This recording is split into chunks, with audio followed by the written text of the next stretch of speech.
بیانی کبر اور تکبر کی حرمت کا بیان اور کبر کی وضاحت. دو باتیں بتائی جائیں گی. ایک تو کبر اور تکبر کرنا حرام، یعنی حکم ہے. پھر کبر کی وضاحت کی جائے گی. کبر کی چیز کا جو نام ہے، دو باتیں جو ہے اس بات میں جو بیان کی جائیں گی. پہلی حدیث ہے حضرت عبداللہ بن مسعود کی، وہ نبی کریم صلی اللہ علیہ وسلم سے روایت کرتے ہیں کہ آپ نے فرمایا کہ جنت میں وہ شخص داخل نہیں ہوگا جس کے دل میں ذرہ برابر تکبر ہوگا. ذرہ برابر، ذرہ جاننا یہ ہوا میں باریک باریک جو چیزیں اڑتی رہتی ہیں اس کو ذرہ جو کہتے ہیں. کبھی روشن دان سے دھوپ اندر آتی ہے تو آپ اس دھوپ میں دیکھیں گے باریک باریک ریشے اڑتے رہتے ہیں. اس کو جو ذرہ جو کہتے ہیں دھوپ میں تو نظر آتے ہیں. یہاں بھی وہ ذرہ ایسا نہیں ہے کہ اگر دھوپ پڑے گی تو ذرہ نظر آئے گا، کیا نہیں ایسے نظر نہیں آتی.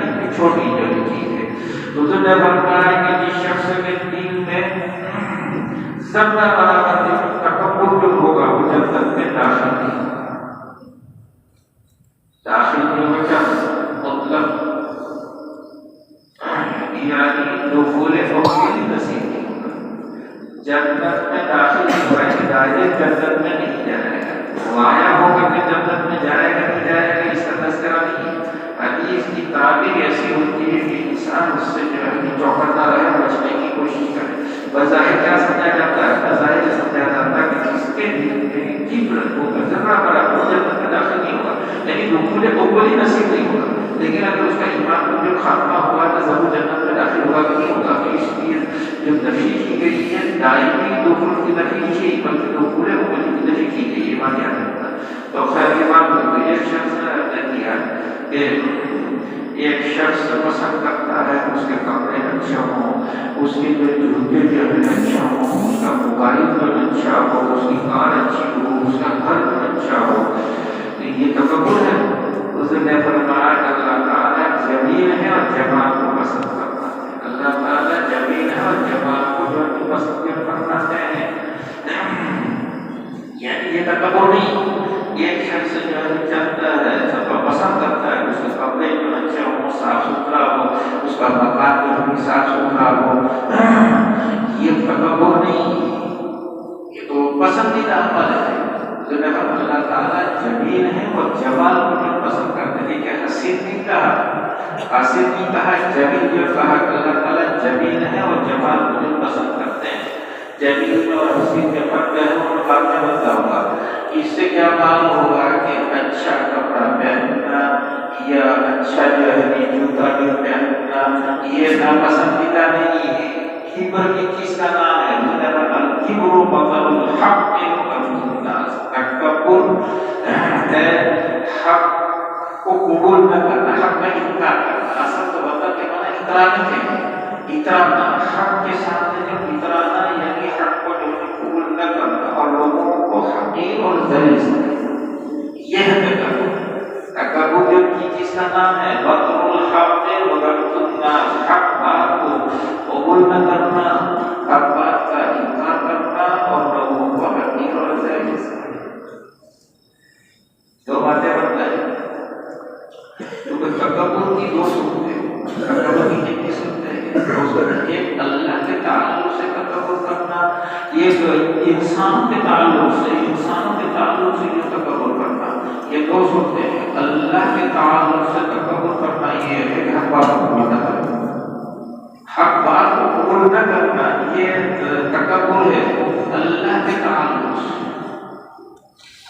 اللہ کے سامنے، اور اس کو اپنے استقبال سے جو تعبیر کیا جاتا ہے. اس تکبر کو جو ہے قرآن میں کس سے تعبیر کیا ہے؟ استقبال سے جو تعبیر کیا گیا ہے.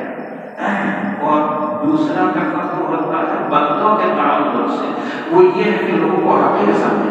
آپ شاندار کرتا پہنو، جتنا مہنگا موبائل رکھنا ہو رکھو، لیکن دوسروں کو حقیر نہ سمجھو.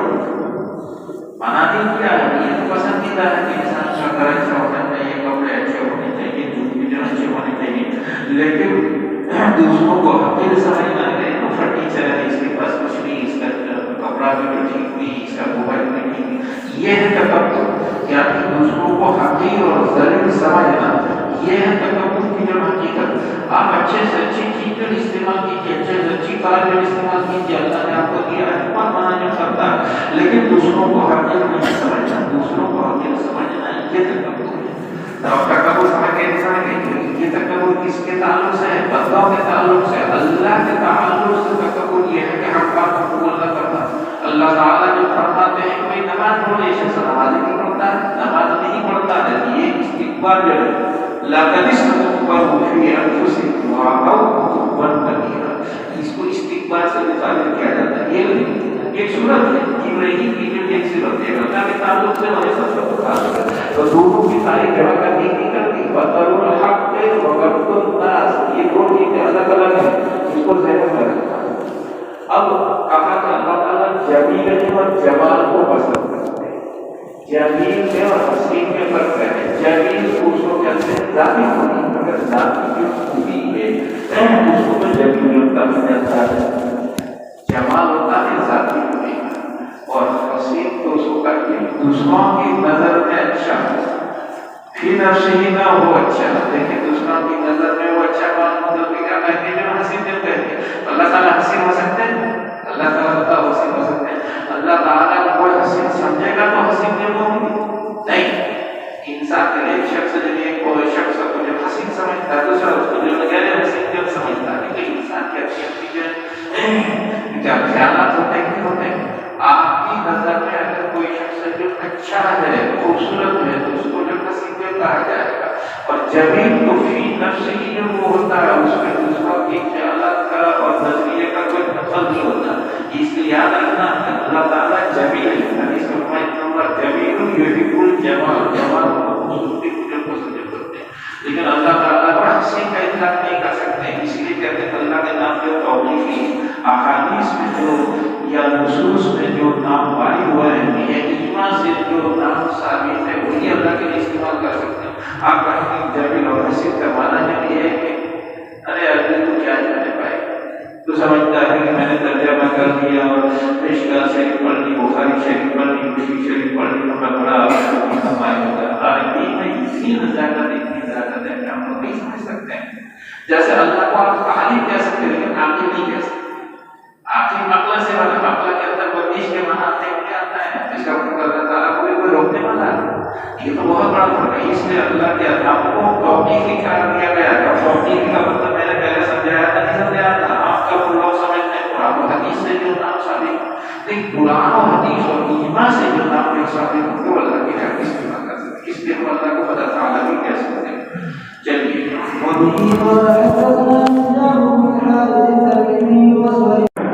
وہ شخص جہنم میں داخل نہیں ہوگا جس کے دل میں رائے جلانے کے برابر ایمان۔ دیکھیے خردل ہے، وہاں تو زردل اور خردل رائے کا دانا، رائے جو ہے کا دانا بہت جب چھوٹا ہوتا ہے۔ یہ سب تعمیرات میں مقصد یہ ہے کہ جس کے دل میں ذرا سا بھی ایمان ہوگا، ذرا سا بھی ایمان ہوگا، وہ ہمیشہ جنت میں داخل ہوگا، اور جس کے دل میں ذرا سا بھی تکبر ہوگا، کبر ہوگا، وہ سیدھا جنت میں نہیں جائے گا، جہنم میں جائے گا۔ تو قرآن کی ضرورت ہونے کے بعد ہی مل پائے گا۔ یہ توجیحات ہمیشہ یاد رکھنی ہے کہ جب تک جہنم میں داخل نہیں ہوگا ایسا شخص جس کے دل میں رائے جلانے کے برابر ایمان ہے، جہنم میں داخل نہیں ہوگا، کیا مطلب دائمی طور پر داخل نہیں ہوگا۔ اور جنت میں داخل نہیں ہوگا وہ شخص جس کے دل میں رائے جلانے کے برابر تکبر ہے، کبر ہے۔ جنت میں داخل نہیں ہوگا، اس کا کیا مطلب دخول اولی جو نصیب نہیں ہوگا۔ یہ توجیہ کرنی پڑے گی، اور یہ توجیحات اس لیے کی جاتی تاکہ نصوص میں تعارف نہ ہو جائے، ورنہ نصوص میں بھی تعارف ہو جائے۔ دین کا فہم اسی کا کام، ایک حدیث کو آپ دیکھ کر کے کوئی فیصلہ نہیں کریں گے، کوئی مسئلہ میں بتائیں گے تو صحیح نہیں ہے۔ تمام نصوص کو، آیتوں کو، حدیث کو سامنے رکھ کر کے جو بات سمجھ میں آئے گی، اسی کا نام ہے دین کا صحیح فہم۔ اسی کی سنت اور جماعت کو جب صحیح کرا دیا جاتا ہے، دوسری جماعت کو صحیح نہیں کرا دیا جاتا، دھوکہ کرا دیا جاتا ہے، کیوں اس لیے وہ حدیث کو لے لیتے ہیں، مطلب کی حدیث لے لیں گے دوسری حدیث کو چھوڑ دیتے ہیں۔ اور اہل سنت و جماعت تمام حدیثوں پر عمل کرنے کی کوشش کریں گے۔ حدیثوں کے اندر بظاہر کا بس ظاہر تعارض ہو، حقیقت کا تعارض نہیں ہوتا ہے، ہمیں تعارض اگر بس ظاہر تعارض ہوگا تو سب سے پہلے تطبیق کی کوشش کریں گے، اگر تطبیق ہو جاتی ہے تو ٹھیک، اگر تطبیق نہیں ہوتی ہے تو پھر ترجیح جو اختیار جو کی جائے گی حدیث قرآن اور دوسرے کو کیا دیا جائے گا.